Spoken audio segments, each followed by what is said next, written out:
दर्शक बंधु स्वागत करछि आज एक नुआ अपडेट को नहीं देखो आज अपडेट टी पुराना पेंशन दाबी रे महासमावेश होगा जाउछि आउ जहाँकि 18 तारिख होगा जाउछि एक सांबादिक सम्मेलन है जोठी शिक्षक और कर्मचारी संगठन वर्तमान सामिल होकि से माने पुराना पेंशन दाबी करने जाउछंती आउ जहाँकि 18 तारिख रे महासमावेश होगा जाउछि। तो फ्रेंड्स आमे जानिबा संपूर्ण अपडेट को या पूर्व छोट रिक्वेस्ट जदि प्रथम करे आम चैनल देखु चैनल को सब्सक्राइब करी पाखर थे घंटे आइकन प्रेस करी नोटिफिकेशन ऑल ऊपर क्लिक करंतु। देखंतु वर्तमान संवाद पेपर रिलीज हेछि आउ ए संवाद पेपर रे 15 तारिख देखंतु लेखा अछि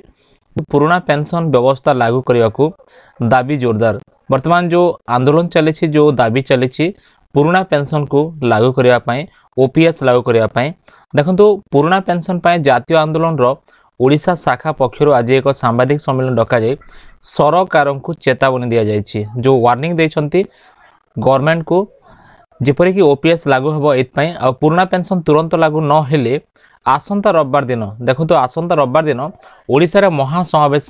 अनुष्ठित हेबो आ एथिरे 250 रु अधिक शिक्षक और कर्मचारी संगठन सामिल हेबे। जो संगठन गुड़ाक सामिल हेबे 250 रु अधिक शिक्षक और कर्मचारी संगठन बर्तमान सामिल हेबे। आउ देखंतु सांबादिक सम्मेलन रे संगठन सभापति विजय मल्ल और साधारण संपादक प्रजत्न बराल कहिले जे केंद्र सरकार 2004 मसीह और राज्य सरकार 2005 मसीह ओपीएस उच्छेद करी नूतन पेंशन व्यवस्था लागू करथिले। देखो जो ओपीएस थिला वर्तमान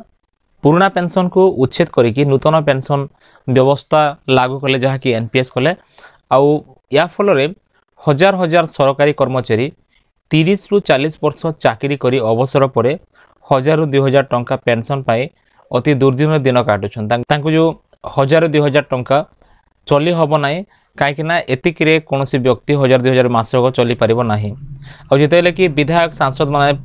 आग भले जो पूर्व जो थिला ओपीएस से मानकर पाउछंती ए जाय पाउछंती। देखंतु जो माने संवैधानिक पदवी रे थिले कोनोसी विधायक किंबा सांसद से माने जदि पुराना पेंशन पाउछंती ए जाय पाउछंती और केंद्र अर्थ सचिव अध्यक्षतार एक कमिटी गठन हुई नुआ पेंशन उपरे अनुध्यान करा जाउछि। या को मध्य संगठन पक्षर दृढ़ विरोध करा जाइछि आउ नुआ व्यवस्था रे कोनोसी परिवर्तन नहे अबिकल पुराना दरकार जेपरे छत्तीसगढ़ राजस्थान पंजाब एभली किछि राज्य अछि जहाँ कि राज्य कर्मचारी पाई पुराना पेंशन लागू करिसंती आ ओडिसा रे मध्य या को तुरंत लागू करबा को संगठन दाबी करिछि। देखो सांबादिक सम्मेलन एपरे अनेक लोक एपरे अनेक व्यक्ति जो माने कि प्रमुख भूमिका रे थिले आ वर्तमान तांकर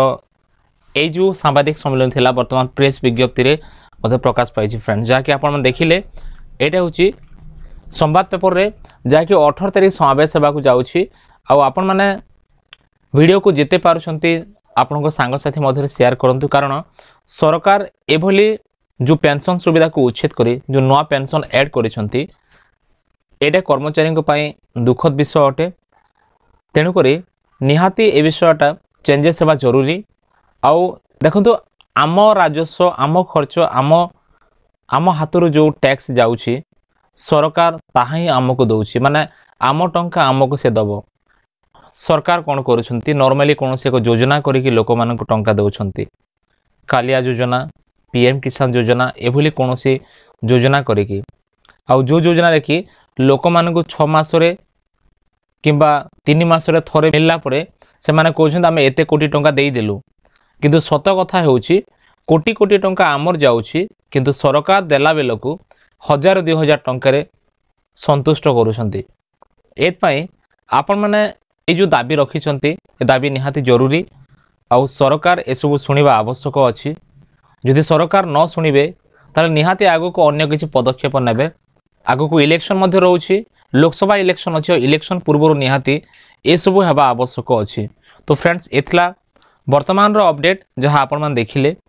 आपण मानक सुचिंतित मतामत कोन निश्चय कमेंट सेक्शन में लिखि जणांतु। जदि वीडियो भल लागे वीडियो को लाइक करी चैनल को सब्सक्राइब करी सांग मानक शेयर करंतु। देखा नेक्स्ट वीडियो रे धन्यवाद।